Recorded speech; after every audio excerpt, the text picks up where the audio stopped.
The wind howled across the open plains that night, carrying with it the bitter sting of a coming storm.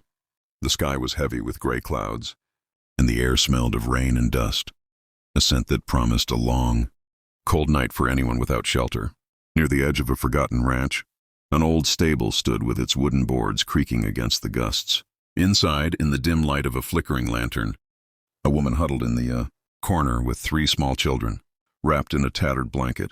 Her name was Clara Mayfield, once the wife of a farmer who'd lost everything when drought and debt swallowed their land.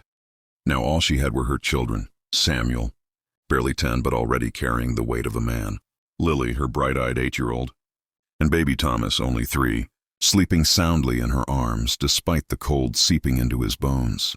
Clara brushed the boy's hair away from his forehead and whispered a silent prayer. She hadn't eaten in a day, and her children even longer. The stable wasn't much, just the scent of old hay, the groan of loose planks, and the chill that cut through every corner, but it was dry. And for tonight, that was enough. She had found it after hours of walking through the dusty trail that led nowhere. The last town had turned them away. No one wanted a widow with 3 mouths to feed. As the night deepened, Clara fought back tears. She remembered her husband's voice, warm and full of hope, before sickness took him the previous winter. Keep them safe, he had said, no matter what. She had promised, and she would keep that promise, even if it meant sleeping in barns and begging for scraps. Outside, the rain began to fall, heavy and relentless, drumming against the roof. Little Lily stirred and pressed closer to her mother. "Mama, are we going to be okay?" she whispered. Clara smiled through her exhaustion and kissed her daughter's forehead. "We will be, my love. I promise." But deep down, she didn't know how much longer she could keep that promise. The sound of thunder rolled across the hills, and the flickering lantern finally gave out, plunging them into darkness. By dawn, the storm had passed. The sun rose slowly, its rays slicing through the broken boards of the stable, painting the air with gold. Clara stirred awake to the sound of hooves crunching against the dirt outside. Panic gripped her heart. She gathered her children close, afraid it was the ranch owner come to chase them away. But the footsteps that followed were steady, not angry, firm yet calm. The stable door creaked open and light poured in. Standing there was a tall cowboy, his hat pulled low and his coat dusted with rain and trail dirt. His name was Luke Harper, a quiet man who had spent most of his life working this land alone. He had come early that morning to tend to his horses, not expecting to find anyone there, let alone a woman and 3 children asleep in the hay. For a long moment, neither spoke. Clara's eyes widened and she rose slowly, shielding her children behind her. "I'm sorry," she said quickly, her voice trembling. "We didn't mean to trespass. We just needed a place to stay the night. We'll leave right away." But Luke didn't answer immediately. He took in the sight, the worn-out shoes, the blanket too thin for the cold, the little ones rubbing sleep from their eyes, and his heart tightened. He'd seen hardship before. The land had taught him plenty about loss. But this was something different.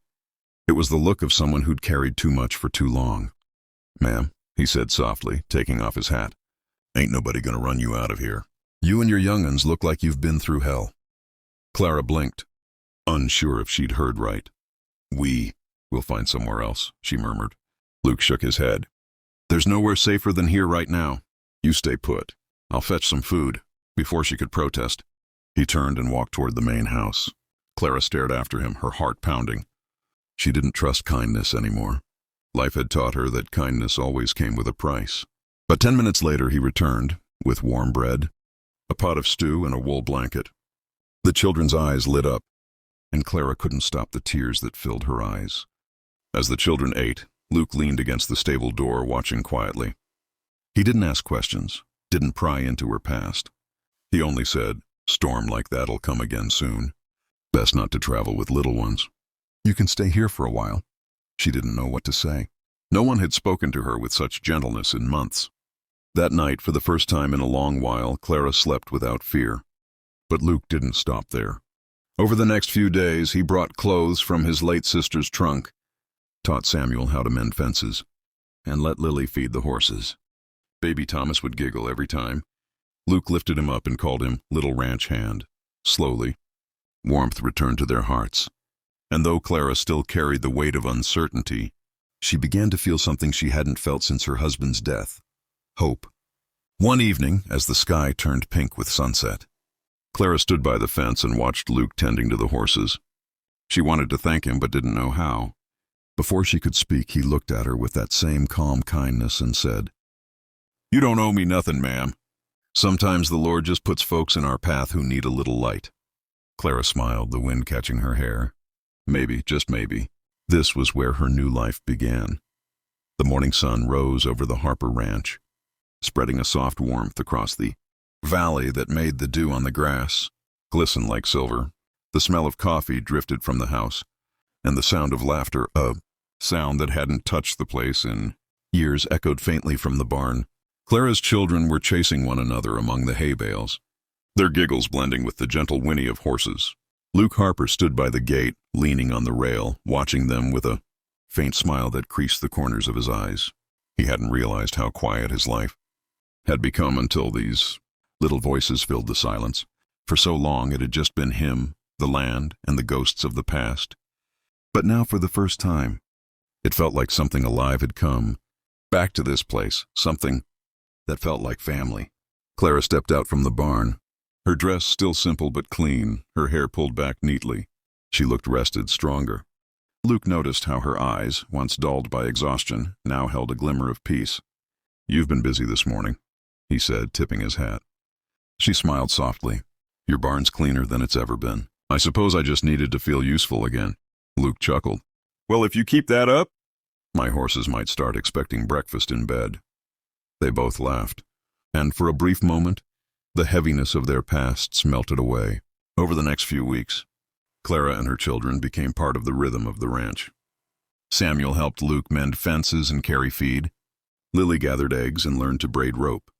Little Thomas followed Luke everywhere, holding on to the man's boot or his pant leg, as if he'd decided the cowboy was his hero. Clara cooked in the evenings, and her laughter began to mingle with the crackle of the fire and the hum of crickets outside. It all felt almost too good to be true. And sometimes, when the night was still, she'd sit by the window and whisper to the stars, "Thank you for letting my children feel safe again." But peace rarely lasts forever, especially in a small town. Word began to spread in Dry Creek that Luke Harper had taken in a stranger, a widow with 3 kids, sleeping in his barn. Some whispered that he was being taken advantage of. Others that it wasn't proper for a man and woman to live under the same roof without being married.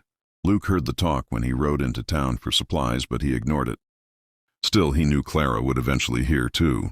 One afternoon, a couple of townsfolk came by the ranch under the pretense of checking in. Clara was out by the well when she heard them. "Luke, you're a good man," one said, "but folks are starting to talk. That woman, she could bring you trouble." The other man added, "You can't save everyone, Luke. Sometimes it's best to send people on their way." Luke stood silent for a moment, his jaw tight. Then he looked them both square in the eye. "You boys can tell the town whatever you please," he said firmly. "But as long as I've got breath in my body, that woman and her kids will never go hungry again. They've been through enough. And if anyone's got a problem with that, they can come tell me themselves." The men shifted uneasily, nodded, and left without another word. Later that evening, Clara found him fixing a fence post, his hands calloused and dirty. "They came by, didn't they?" she asked quietly. Luke didn't look up. "You heard?" She nodded. "I always do. People have been talking about me since the day I lost everything." Her voice trembled, but she lifted her chin. "Maybe it's best if we go before we bring you more trouble." Luke straightened and met her eyes, his expression soft but unyielding. "Clara," he said slowly, "you and those kids aren't trouble. You're the first bit of life this place has seen in years. This ranch has room, and I reckon my heart does too." She looked at him, unsure if she'd heard right. "Why are you doing this?" she whispered. Luke leaned his hands on the fence rail and took a deep breath. "Because I know what it's like to lose everything," he said. "I lost my wife 5 winters ago. Thought the silence would kill me. But when I saw you and those little ones in that stable, something in me knew, the good. Lord was giving me a second chance to do right by someone." Tears welled in her eyes. But before she could speak, little Thomas ran up, clutching a wooden toy horse Luke had carved for him. "Mama, look what Luke made," he said proudly. Luke smiled and ruffled the boy's hair. "That's right, partner. Every cowboy needs his horse. The moment hung in the air, fragile and full of warmth. Clara wiped her eyes and smiled, her heart finally beginning to heal. That night, as the wind whispered through the fields, Luke stood outside the stable where they had first met. Clara approached, holding a lantern. "It's funny," she said softly. "This place used to feel like the end of everything. Now it feels like the start of something new." Luke turned to her, his eyes reflecting the glow of the lantern. "You don't have to sleep in the stable anymore," he said gently. "Come morning, we'll move your things into the house. It's big enough for all of you." Clara froze, tears instantly brimming. "Luke, I can't." He stepped closer, his voice steady, full of quiet strength. "You can. You're home now." Her hand trembled as she covered her mouth, a sob escaping before she could stop it. Samuel and Lily appeared in the doorway, rubbing their sleepy eyes. Luke crouched down, meeting their gaze. "You two like this ranch?" They nodded eagerly. "Then it's settled," he said with a smile. "This is your home now." The next morning, the ranch looked different, warmer, livelier, brighter. Clara cooked breakfast as the children played outside, and Luke saddled his horse with a grin he hadn't worn in years. When the wind blew through the open windows, it carried laughter instead of silence. The once empty house was now filled with love, second chances, and the sound of hope reborn. As the sun dipped low on the horizon that evening, Luke sat with Clara on the porch. The sky burned orange and gold, and the fields stretched endlessly before them. "Funny how life works," Clara said softly. "You go looking for a place to rest your head, and end up finding your heart." Luke nodded, tipping his hat toward the horizon. "Sometimes," he said, "God don't give you what you ask for, He gives you what you need." And as the children played in the fading light, their laughter echoing through the fields, Clara looked at Luke and whispered, "Thank you." He smiled and replied, "No need for that. Just promise me one thing. Don't ever stop believing that there's still good left in this world." The camera would fade out there, lingering on the warm light spilling from the ranch windows and the sound of children's laughter under the setting sun, a symbol that even in the harshest places, love can take root again.